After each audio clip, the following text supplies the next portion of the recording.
আপনার কি মনে হয় সবথেকে ভালো বডি এখানে কার তৈরি হবে? প্রথম সে যে 3 ঘন্টা ব্যায়াম করে কিন্তু সপ্তাহে কেবলমাত্র 3 দিনই ব্যায়াম করে।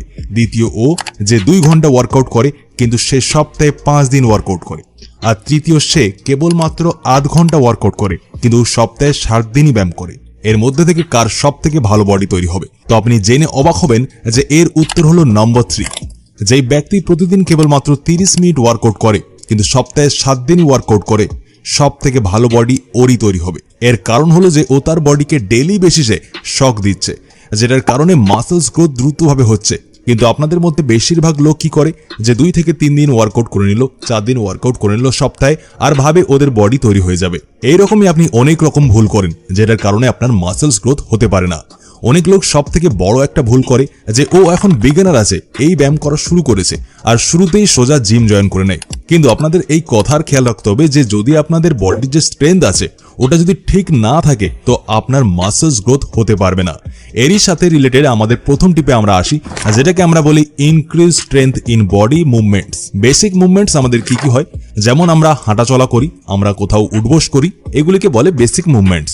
ওর সাথেই আমরা আমাদের বডির ওজনকে যদি না উঠাতে পারি তো কোথা থেকে মাসলস গ্রোথ হবে?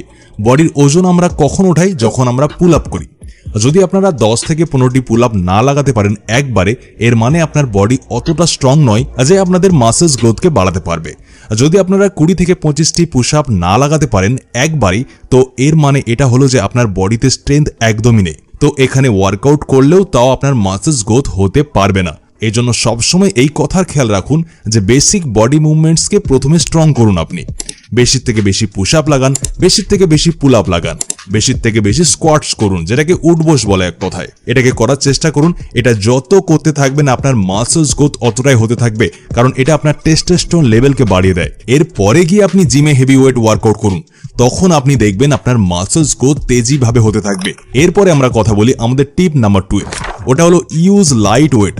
আমি আপনাদের অনেক ভিডিওতে এটা বলেছি যে যতক্ষণ আপনি ভারী ওয়েট না উঠাবেন আপনার মাসলস গ্রোথ হতে পারবে না। তো অনেক লোক এখানে একটা ভুল বুঝে নেয়, দিয়ে সঙ্গে সঙ্গে জিমে জয়েন করে। এখন বিগিনার আছে, কিছুদিনই ওয়ার্কআউট করছে, সঙ্গে সঙ্গে হেভি ওয়েট ওঠাতে লেগে যায়। তো এমন একদম করবেন না আপনি। যদি আপনি এখন বিগিনার হন তো আপনাকে একটা সব থেকে ভালো টিপ বলে দিচ্ছি আমি, আপনি লাইট ওয়েটের ব্যবহার করুন, হালকা ওজনের ব্যবহার করুন। ঘরে ওয়ার্কআউট করছেন তাও হালকা ওজনের ব্যবহার করুন, আর বেশি রিপিটেশন লাগান। বেশি রিপিটেশন লাগাবেন তখনই আপনার মাসলস ফটিগ হবে, যেটা থেকে আপনার মাসলস গ্রোথ বাড়ানোর সাহায্য হবে আপনার। কম রিপিটেশন করবেন না, হালকা ওজন দিয়ে বেশি রিপিটেশন করবেন। আর এরপর সময়ের সাথে সাথে যখন আপনারা বেশি ওজন ওঠাতে লেগে যাবেন তো ধীরে ধীরে করে হেভি ওয়েট ওঠাবেন, আর তখন আপনি দেখবেন আপনার মাসল গ্রোথ অনেক তেজিভাবে হতে থাকবে। আরেকটা সমস্যা যেটা প্রায় আমাদের ইয়াং ছেলেদের মধ্যে হচ্ছে যে কম বয়সী ওদের ব্যাক পেন, হাড়ে যন্ত্রণা বা জয়েন্টে ব্যথার মতো সমস্যা হচ্ছে। এটা কথার খেয়াল রাখবেন, মাসলস গ্রোথকে বাড়ানোর জন্য জয়েন্টসের মোবিলিটির ভালো হওয়া অনেক জরুরি। নেক্সট টিপের আমরা কথা বলি, যেটা অনেক ইম্পর্টেন্ট টিপ। আমি আপনাকে অনেক ভিডিওতে এটাও বলেছি যে আমাদের বেশি ওয়ার্কআউট করা উচিত নয়, মানে আমাদের যে টাইমিং হয় ব্যায়াম করার ওটা 45 মিনিটের থেকে 60 মিনিটের বেশি হওয়া উচিত নয়। কিন্তু এটা ওদের জন্য বলেছিলাম যারা জিমে গিয়ে হেভি ওয়ার্কআউট করে। যদি আপনারা হোম ওয়ার্কআউট করেন বা জিমে ওয়ার্কআউট করেন কিন্তু হালকা ওজন দিয়ে ওয়ার্কআউট করেন তো আপনাদের টাইমিং বাড়াতে হবে, কেননা ততক্ষণ আপনার মাসল স্টিমুলেস হবে না যতক্ষণ আপনার টাইমিং বেশি না হবে। যদি আপনি হালকা ব্যায়াম করেন, ঘরে ব্যায়াম করেন তো বেশি ওয়ার্কআউট করতে হবে আপনাকে। 1 ঘন্টা থেকে নিয়ে 1.5 ঘন্টা অবধি ব্যায়াম করতে হবে আপনাকে, যেটা থেকে আপনার মাসলস গ্রোথ বাড়তে পারবে।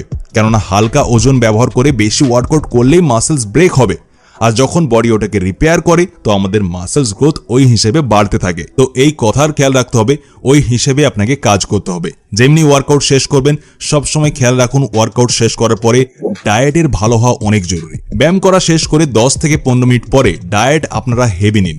যেই ডায়েটে আপনি নিচ্ছেন ওতে কার্বোহাইড্রেটের মাত্রাও যেন ভালো হয়, প্রোটিনের মাত্রাও যেন ভালো হয়। যখন আপনার বডি সব নিউট্রিশন পাবে তখনই আপনার মাসলস গ্রোথ হতে পারবে, না হলে ব্যায়াম করতে রয়ে যাবেন, মাসলস গ্রোথ হতে পারবে না।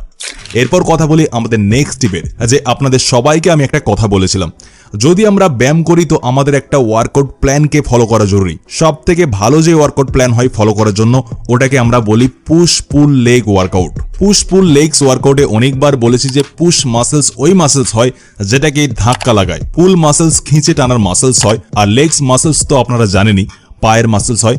তো যদি আপনারা পুশ পুল লেগস ওয়ার্কআউট করেন তো এটা আপনার ওভারঅল বডি এবং স্ট্রেংথকে বাড়ানোর জন্য, আপনার ওভারঅল বডিতে মাসেলস গ্রোথকে করার জন্য সবথেকে ভালো ওয়ার্কআউট রুটিন মানা হয়। পুশ পুল লেগস ওয়ার্কআউটের সবথেকে ভালো একটা জিনিস যে যদি আপনি এই ধরনের ওয়ার্কআউট করেন তো আপনারা একটা মাসেলসকে সপ্তাহে 2 বার ট্রেন করতে পারবেন, যেটা সব থেকে ভালো মানা হয় মাসেলস গ্রোথকে বাড়ানোর জন্য। তো আপনি প্রথমে ঘরে বা জিমে এই টিপগুলিকে ফলো করুন, তারপরেই আপনি হেভি ওয়েট দিয়ে ওয়ার্কআউট করবেন, না হলে ওয়ার্কআউট করে যাবেন কোনো ফায়দাই আপনি দেখতে পাবেন না। আশা করি আপনাদের এই টিপগুলি ভালো লেগে থাকবে। আর যদি ভালো লেগে থাকে তাহলে আপনাদের কি করতে হবে আপনারা জানেনই। ভিডিওটা আপনাকে এতটা দেখবার জন্য অনেক অনেক ধন্যবাদ।